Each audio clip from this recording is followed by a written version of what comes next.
Ovdje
je mrtvaja.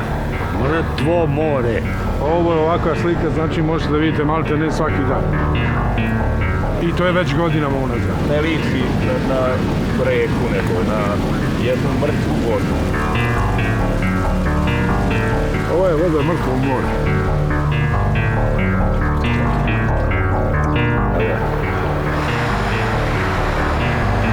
Pogledajte sada, dešava se istog momenta. Samo da možete da osjetite smrad koji zagađuje ovu Vojvodinu.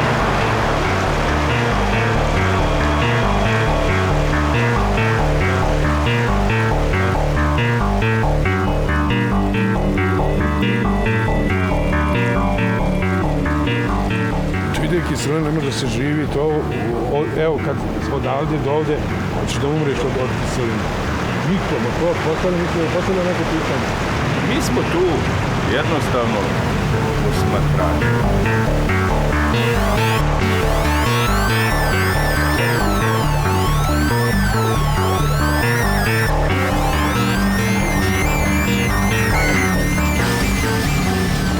Najviše su mi krivi. Ljudi. Nek pogledaju ovo pored reke šta je, da bar drugi ne rade kao što smo mi ovo uradili ovo nekako 20 godina, 30. Ovo je stvarno zlo. Ovo nisu deponije smeća, nego deponije naše savjesti.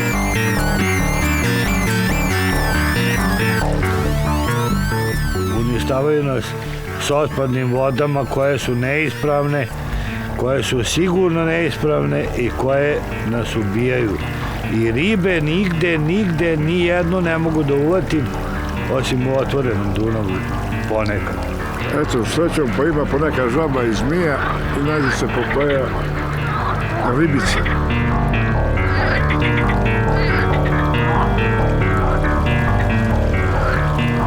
Mi nećemo imati ribe ovdje uopšte. I džaba i ekologija, džaba sve.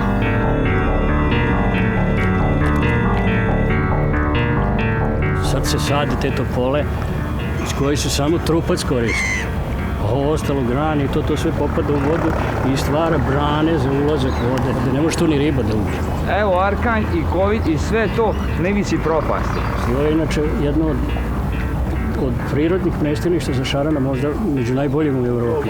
Bilo nekako. Sve je to povezano, sve je to otpad koji bi trebalo na neki način da se reguliše.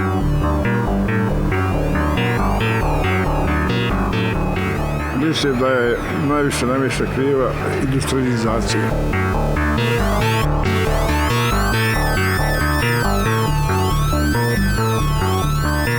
Mi smo pravili industriju, evo tu na svaki 5 koraka imamo po jednu fabriku. Jednostavno, industrija je koristila sve prirodne resurse na jedan ekstenzivan način. Niko nije vodio računa o ekologiji. Daj samo da se pravi, toaletske izgradnje, ovo ono, sada se to odbija u glavi. Nekada se setimo da nešto nije u redu tek kada direktno utiče na nas, recimo kad više nemamo pitke vode. Činjenicu da za 30 do 50 godina 1/3 čovečanstva će zaista biti u velikom problemu što se tiče čiste pijeće vode. Za čoveka koji živi u savremenom svetu moraju se obezbediti određene količine vode. Jedan od uslova je da ona bude zdravstveno bezbedna, a drugi od uslova da ima dovoljno i da bude dostupna. Sa dostupnošću vode raste i potrošnja vode. Sa osavremenjivanjem industrije prehrambene raste potrošnja vode. Sa porastom potrošnje vode u proizvodnim ciklusima raste potencijalna mogućnost povećanja količine otpadnih voda i imamo jedan zatvoreni lanac mogućnosti zagađenja životne sredine. U principu, negde oko 60% stanovništvo u Vojvodini ne pije higijenski ispravnu vodu. Da li ima arsena, da li ima bora, da li ima prirodnih organskih materija, da li ima povišen sadržaj natrijuma, svejedno svi ti elementi, neki više, neki manje, utiču na zdravlje. Otpadne vode imaju uticaj na resurse vode za piće, prvenstveno kod površinskih voda. Kompletan prvi vodonosni sloj u Vojvodini je potpuno zagađen. Zagađujuće materije kao što su pesticidi i tako dalje, oni mogu lako da pođu kroz takav sloj i da ugrože kvalitet takvih voda. Ako je voda mikrobiološki zagađena, mikrobiološki, virusološki, parazitološki, onda mogu da nastupe ozbiljne, akutne zdravstvene posljedice po zdravlje stanovništva. Ti polutanti su praktično bioakumulativni, pa kad uđu praktično u vodu, mogu veoma lako da dospiju do riba, a onda na kraju lanac ishrane do čoveka i da se izazovu različite bolesti. Globalno je problem gubitaka života zbog mikrobiološke neispravnosti vode za piće. Mi imamo geološki zagađenu vodu, to je ono što je veoma veliki problem. Imamo arsena koji je geološki nastao. U vrbatskim selima otkriven je prekomerni arsen u vodi, tako da je zabranjena upotreba upotreba vode za piće. U nekim gradovima imamo zabranu vode za piće, kao što je u Zrenjaninu, kao što je u Temerinu, ali nažalost to jako dugo traje. Ta zabrana traje već 4-5 godina i to je problem. Naši lekari specijalisti statističkim istraživanjem utvrdili su da u bliskom pojasu Velikog Bačkog kanala koji protiče kroz grad Vrbas, incidencija kancerogenih oboljenja je za 50% veća nego bilo gde u Vojvodini.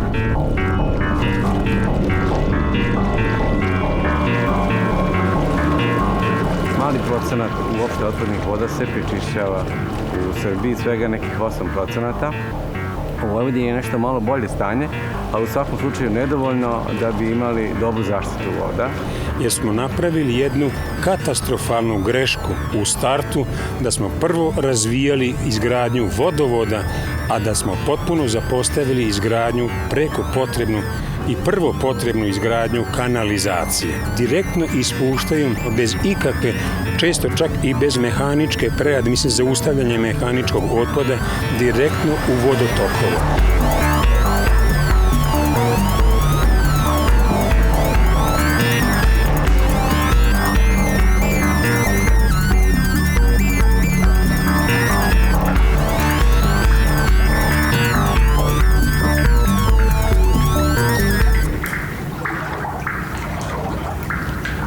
Nema.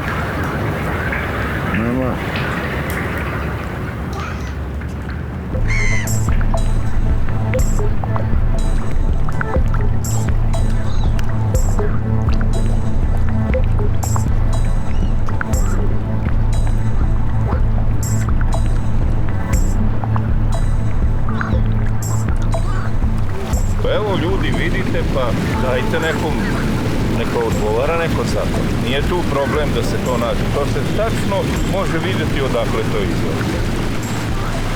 Jeste čuli za vodoprivrednu inspekciju? Znači, njihova je nadležnost da kontrolišu ispuštanje otpadnih voda kako od pravnih, tako i od fizičkih lica. Zagađivači se ponašaju onako kako su se ponašali decenijama nazad. Bahato i nesavesno, sa svešću o nepostojanju posledica za svoje ponašanje.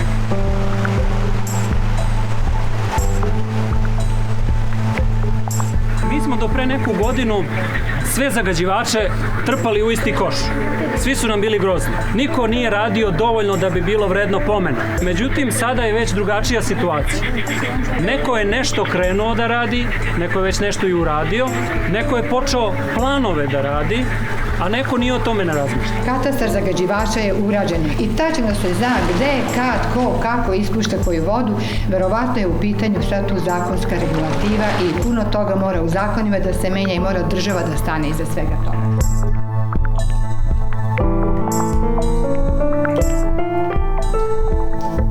Moram reći da je zakonska regulativa u pogledu kvaliteta otpadnih voda vrlo stara i vrlo nedorečena. Zakon po kojima se mi vladamo još uvek datiraju iz vremena SFRJ. Propis je donesen još 60. godine, 63. ili 4. godine.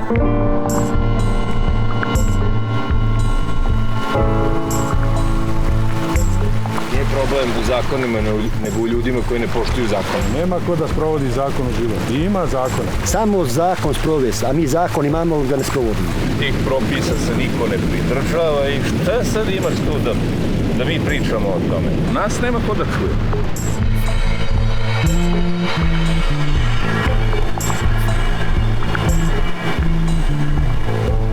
Trenutno koristimo zakon o zaštiti životne sredine koji nam daje mogućnost da u slučaju prekoračenja graničnih vrednosti emisije u vode mi počinioce kaznimo. Da li bi ta kazna njima bila dovoljno velika da bi im se isplatilo da uvedu filtere, odnosno neku tehnologiju koja nije jeftina. Pa jeftinije je bilo pasti kaznu nego praviti prečistače. Sudije najčešće propisuju minimalne kazne i onda smo išli na povećanje tih minimalnih 10 puta. Tako da su kazne za privredne prestupe koje su iznosile 150.000, sada će biti milioni. Ja se iskreno nadam da će kaznene mere biti značajno efikasnije nego do sada i da će na taj način biti primorani da taj antropogeni uticaj bude sveden na minimum. Već ide malo efikasnije u sudovima, ali je ipak postupak dug.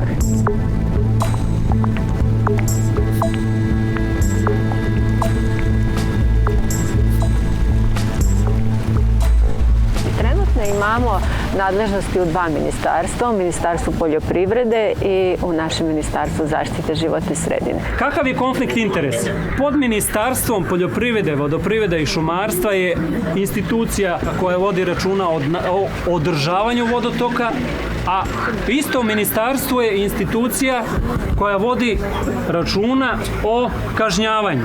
Mi smo apelovali na Vladu Republike Srbije da jednostavno izmenom zakonske regulative razdvoji te dve institucije. Mi se trudimo da preko budućeg zakona o ministarstvima taj deo zagađenja voda bude u nadležnosti Ministarstva zaštite životne sredine. Sad zaista radimo na povećanju te svesti i odgovornosti. Znači da se bavimo preventivom. Do sada smo se bavili posledicama. Znate, kad se desi zagađenje, onda svi krenemo da vidimo šta je uzrok tome. Međutim, trudimo se zaista sve više da naša inspekcija radi preventivno. Inspekcija stidljivo, ali izgleda odlučnije, ipak malo odlučnije je počela da radi svoj posao. I ono što odmah možemo primetiti je koliko je život jak, koliko se život brzo vraća.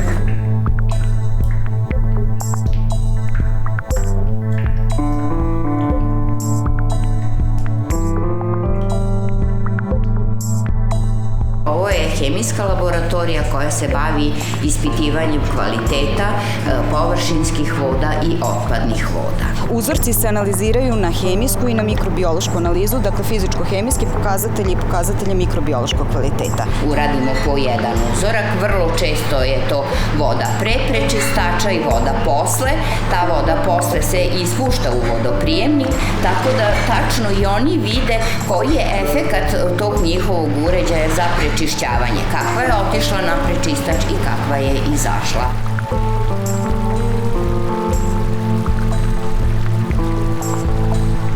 Mi u Vojvodini imamo ovaka svega 4 prečistača. Imamo Suboticu, Sombor, Kanjižu i Vršac. Nalazimo se u biološkoj laboratoriji na uređaju za prečišćavanje otpadnih voda u Subotici. U ovoj laboratoriji se rade dnevne analize aktivnog mulja, odnosno procesa koji se odvijaju tokom prečišćavanja. Prečišćavanje se deli na tu primarnu fazu, to je mehaničko prečišćavanje, kada se iz nje izdvajaju šljunak, pesak, zatim sve ono što fizički može da se izdvoji iz vode, recimo ulja, masti, to je nešto što ispliva i što može fizički da se izdvoji, to bi bila ta primarna ili mehanička faza prečišćavanja. Druga ili sekundarna faza je biološko prečišćavanje. Kod biološke analize mi zapravo vidimo šta se stvarno dešava u sistemu i šta rade baš oni koji prečišćavaju vodu. Uređaj za prečišćavanje voda, biološki, je u stvari jedna fabrika u kojoj radi milijarde radnika. To su mikroskopski organizmi, uglavnom bakterije, kojima ništa drugo nije posao nego da jedu i da se množe. Imaju puno hrane, mi im još dodamo kiseonik, jer je za procese oksidacije potreban kiseonik, oni praktično dišu i organsku materiju pretvaraju u neorgansku materiju.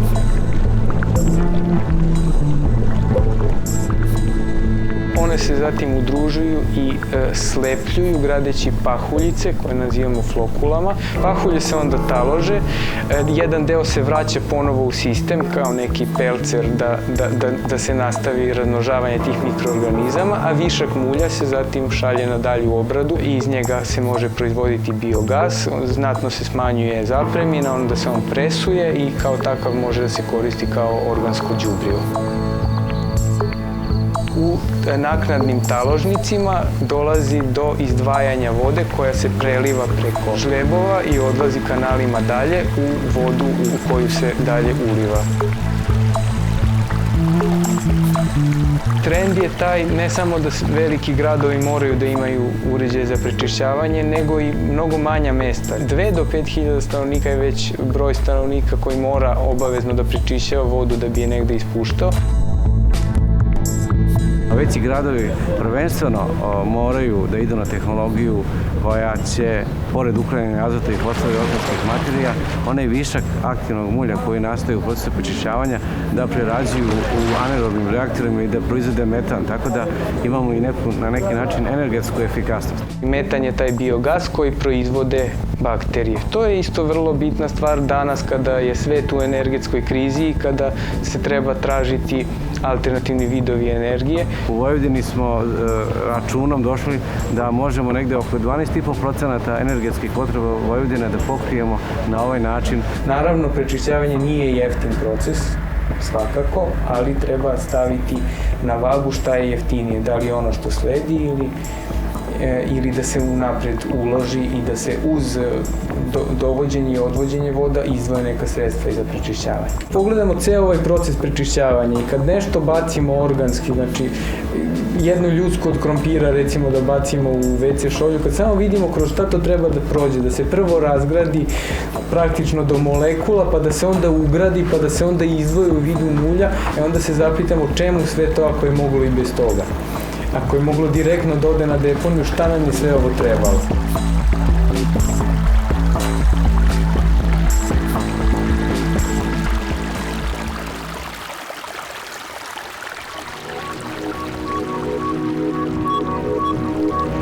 Zemlja slovi kao vodena planeta i mislim da ta činjenica upravo dovodi u zabludu mnoge ljude, da jednostavno mislimo da možemo eksploatisati vodu maksimalno i bez ikakvih posledica po nas. Da bi sačuvali ovu prirodu, znači napravit ćemo jedan korak. Ako ne napravimo taj korak, ako nešto ne počnemo, i dalje će to biti sve teže i teže da se to ponovo podigne na taj nivo kao što je nekad bilo. Svrha je da ne bežimo od prljavštine, da je ne bacamo pod tepih, da ne bežimo od problema, već da se s njima suočimo i da ih rešavamo. Zagađenje je rešiv problem i to je nešto što se može rešavati. 50. i 60. godina ovog veka su svi vodotoci u Evropi bili izrazito zagađeni. Nakon toga počinje akcija koja je obuhvatila celu zapadnu i severnu Evropu i praktično preko 90% svih otpadnih voda se prečišćava.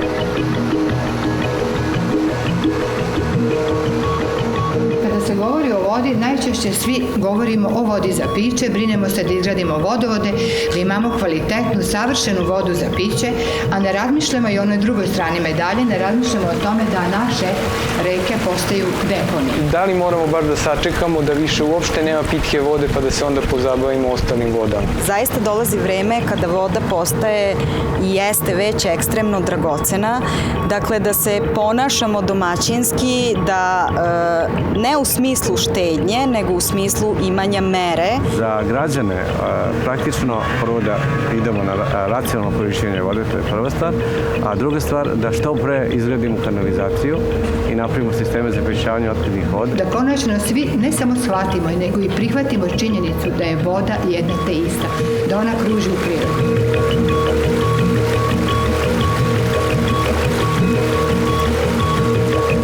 Određeni aspekti kvaliteta vode zahtevaju ozbiljna ulaganja za koje treba da bude zainteresovana država.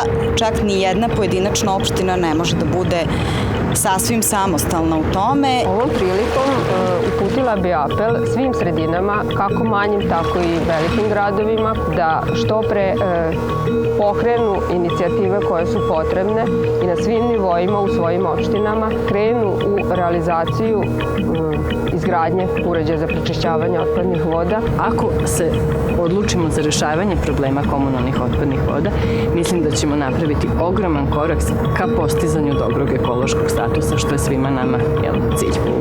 Državi ima dovoljno, da kažem, kažem, naučnog i stručnog potencijala da se reše ovi problemi. Postoje određeni fondovi koji mogu da se koriste, ali i postoji zainteresovanost Evropske zajednice da putem dela donacija, a putem dela kredita da reši problem.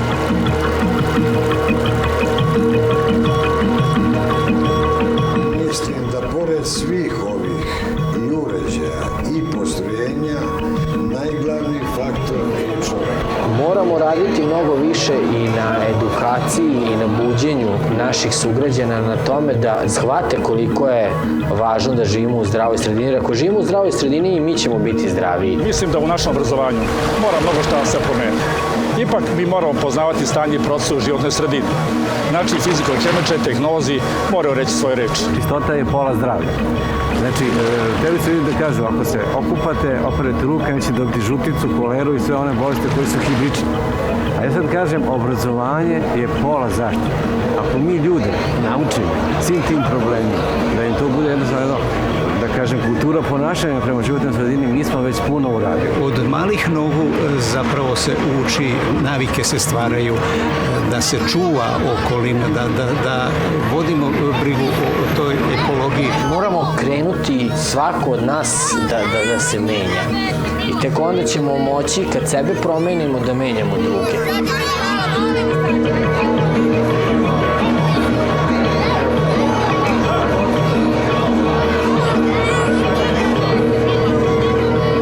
Jednostavno moramo razmišljati o tome šta ćemo ostaviti našem potomstvu, znači koje dolazi iza nas i kakva će biti voda u nekom budućem vremenu. Najbitnije zapravo sve se uči od početka, znači kroz obdaništa, kroz različite igre, treba deci to objasniti. Da se izbaci ta pomirljivost, da ta deca nauče da postavljaju pitanja i to da postavljaju na pravo mesto. Koliko vode treba da se ispeče jedno jaje. Tu uzimamo u obzir da kokoška mora da pije vodu, da se proizvede hrana, da dođe do tog jajeta, da se operu sudovi i da se reši problem. Da vidi da to nije zapravo malo. Da svi ljudi dođu do zaključka da će njima i njihovoj deci i unucima biti mnogo lepše i bolje ako čuvaju prirodnu sredinu. Vratimo ljude na vodotok kako bi prisustvo ljudi bilo jedan kvalitetan monitoring nad zagađivanjem.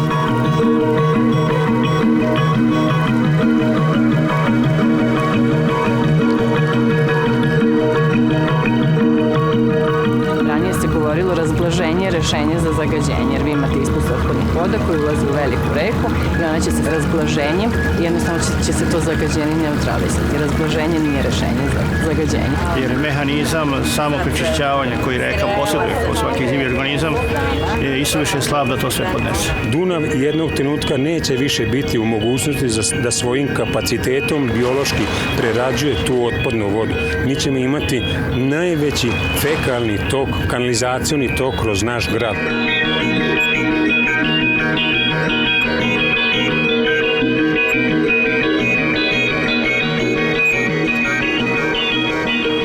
Moramo svi zajedno u društvu poraditi na zdravstvenoj preventivi, baviti se zdravstveno bezbednim ambijentom, zdravstveno bezbednom hranom, sportom i rekreacijom. Imamo mogućnosti da napravimo zdravu hranu, imamo mogućnosti da prezentiramo te naše zdrave proizvode, ali mora i onda sredina u kojoj živimo da bude zdrava. Jer nema zdrave hrane sa vodom koja je loša i sa kojom treba da navodnjava.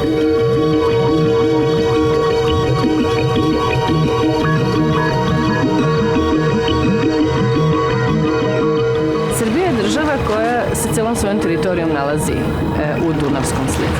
Ne samo da je priobalna država u smislu da Dunav protiče kroz našu teritoriju dobrim delom, nego i sve praktično vode na teritoriji Srbije su pritoke. Tako da je neobično važno da se države jednostavno uključuju u internacionalne projekte koji bi obuhvatili što veći broj država, što veći broj različitih institucija, od državnih, univerzitetskih, nevladinog sektora. Takvi projekti imaju mnogo više smisla i mnogo veću šansu da doprinesu stvarnim merama.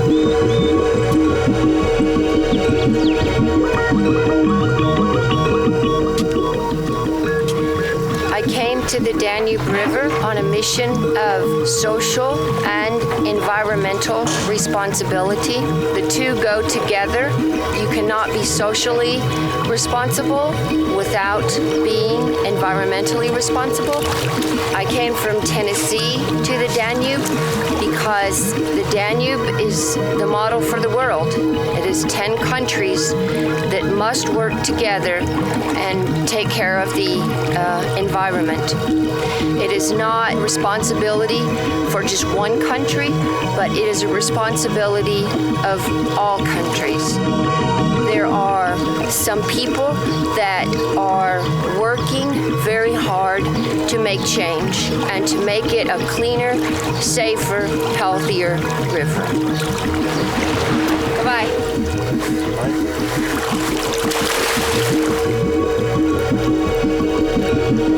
Bye.